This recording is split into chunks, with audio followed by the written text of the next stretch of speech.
This is our Common Sense Theology, our word of hope for today. Hope you're doing well again. Please feel free to share anything we're doing. Love to have you come visit with you in the Pontiac area. We're just right off good old Route 66. It's kind of a tourist area here, and we'd love for you to come by if you're ever on 66.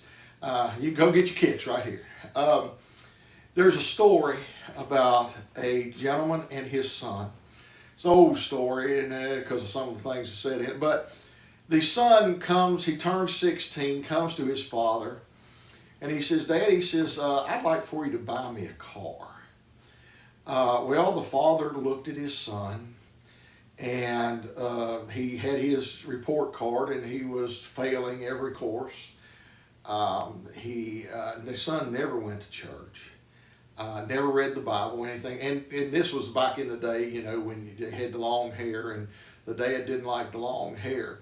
So he said, I'll tell you what. He says, you start reading the Bible and coming to church. He says, you get a haircut, and you get your grades up. And he says, we'll talk about getting a car.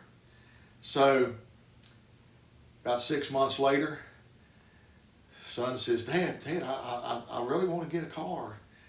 His father looks at his son. He says, well, have you done anything? Have you done anything? I told him to.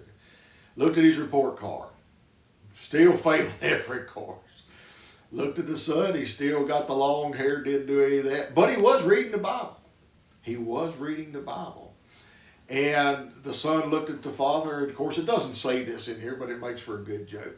He says, it says in here that Jesus had long hair.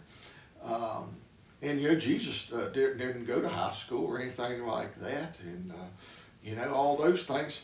And the father said, yes, and you will find out one thing. If you read just a little bit further, that Jesus walked everywhere he went.